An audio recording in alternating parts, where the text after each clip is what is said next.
Hey guys, let's get more news about Lakers, but first, don't forget to subscribe and leave your like. X-Team would welcome Lakers trade for D'Angelo Russell, report. The Lakers will be back at it on day 3 of NBA free agency, already having seen a number of their top options head elsewhere and getting a bit more desperate to make a move that can help keep them relevant in the Western Conference, where several teams have taken some hits in recent days, perhaps creating an opening for the Lakers to exploit. One issue the Lakers must attend to before all else though is settling on the roster. The team was hopeful that some of its end-of-benchers with player options on their contracts might have opted out and created a bit more roster flexibility, but with the likes of Christian Wood, Jackson Hayes, and Cam Reddish deciding to stay on their current deals, the Lakers' roster stands at 14. One guy still has to re-up, LeBron James. There's no doubt that James will do so, meaning that the Lakers have 15 players on the roster and will need to unload someone. That could come down to another player who opted into his contract, D'Angelo Russell, who could have hit free agency this summer but instead stuck with the $18.7 million option the Lakers had given him last year.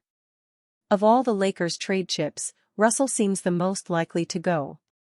And he could wind up making a familiar trip from LA to Brooklyn, where he was traded by the Lakers back in 2017.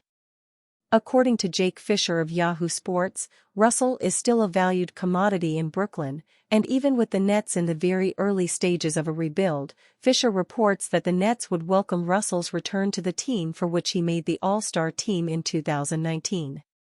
Wrote Fisher, while LeBron James has indicated a willingness to take less salary, sources said, in order to help Los Angeles add more talent to a roster that fell in the first round of the playoffs, time seems to be running out for how long James is willing to wait before securing his next deal. For the Lakers to bring on Derozan, Los Angeles may have to work with a third team to offload some salary, such as D'Angelo Russell or Gabe Vincent, sources said. The Nets have been open to welcoming Russell back to Barclays Center since this past trade deadline, sources said. James' relative patience with the front office is important because he has the option of commanding a full maximum salary on a 3-year contract from the Lakers, worth $162 million.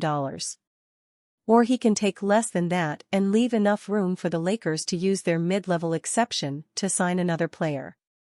But James, according to reports, would only do so if the Lakers would add a high-quality player with the money. The high-quality players are coming off the board, though. Bulls forward DeMar DeRozan has been the latest rumored possibility.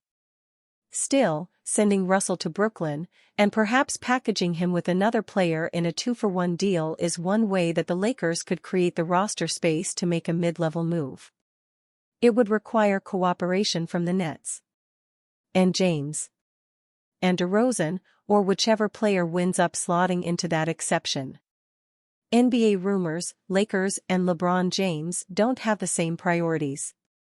NBA insider Brian Windhorst doesn't believe that LeBron James and the Los Angeles Lakers are on the same page. After the Lakers failed to acquire Klay Thompson, Windhorst stated on NBA Today that the team and LeBron don't have the same priorities. Here's the thing, not 6 months ago, not 16 days ago, like last week when they introduced J.J. Redick as head coach, Rob Pelinka sat up there in front of everybody and said we are going to focus on development of young players, Windhorst said. We're going to focus on our draft picks, we're not going to trade our draft picks, that's what he said. LeBron saying I'ma take a pay cut for a guy in his mid-30s is not doing that, Windhorst continued. What move have the Lakers made so far this offseason? They signed Max Christie to a $32 million deal, that's a developmental player. That's a guy who didn't even play. That shows a plan to follow through with what they said, to keep the picks, to develop the players, Windhorst added. That is not with let's trade a bunch of guys away and give extra picks to do it. The Lakers are trying to stick to a plan. It doesn't seem like it equals what LeBron wants to do, but they did draft Bronny and LeBron's about to sign for $160 million.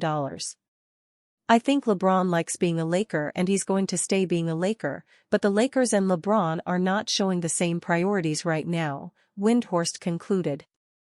The Lakers had shown a reluctance to part with young players and draft picks in recent years, but it appeared as if that might change this offseason. They have 3 first-round picks they can trade, but it doesn't look like the franchise is big game hunting at the moment. It's what the 2 big guns on the team apparently want them to do, as LeBron and Anthony Davis reportedly want the Lakers to go all in on another superstar. The front office is keeping an eye on the future, though. As for the pursuit of Thompson, I don't think the front office can be blamed too much there. According to NBA insider Chris Haynes, the Lakers wanted to trade D'Angelo Russell in a deal for Thompson, but the Golden State Warriors weren't interested. Haynes reported that the Lakers were willing to give Klay a 3- or 4-year deal worth about $20 million per year. So, it's not like they completely disregarded James' request to get the sharpshooter on board. Lakers could flip D'Angelo Russell for 2-time All-NBA wing in 3-team trade. As the Los Angeles Lakers pivot to Demar Derozan after their failed attempt to land 5-time NBA All-Star Klay Thompson, they may need a third team, according to Yahoo Sports' Jake Fisher. For the Lakers to bring on Derozan, Los Angeles may have to work with a third team to offload some salary, such as D'Angelo Russell or Gabe Vincent, sources said. The Nets have been open to welcoming Russell back to Barclays Center since this past trade deadline, sources said, Fisher wrote on July 1. Russell opted into his $18.7 million player option, while Vincent has 2 more years left on his 3-year, $33 million contract. Derozan was looking to return to Chicago until the Bulls made a move to get younger. Sensing a rebuild is forthcoming, Derozan is no longer keen on staying in Chicago, according to the Chicago Sun-Times' Joe Cowley. A source told the Sun-Times late Sunday night that the Alex Caruso-Josh Giddey trade was the final straw in Derozan's mind for any sort of return, as the 34-year-old will now use his free agency to shop elsewhere, Cowley wrote on July 1. Russell, on the other hand, made his lone All-Star berth with the Nets in 2019. A former second overall pick by the Lakers in 2015, he returned to the franchise via the Russell Westbrook trade last year. His second go-round with the Lakers, however, has been a roller coaster so far. Russell was benched in their 2023 playoffs loss to the eventual champion against the Denver Nuggets and in the early parts of last season. He regained his starting job in January and then took off. But despite shooting a career-high 41.5% from the three-point distance, his lack of defense continued to make him a weak link in the postseason.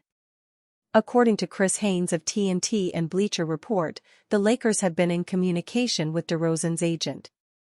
It will either take a 1-year deal or a sign-in trade where you can get a 3-year deal going, he said in a clip tweeted by NBA Central. A 6-time NBA All-Star and 2-time All-NBA second team, Derozan is still one of the best clutch players in the game even at 34.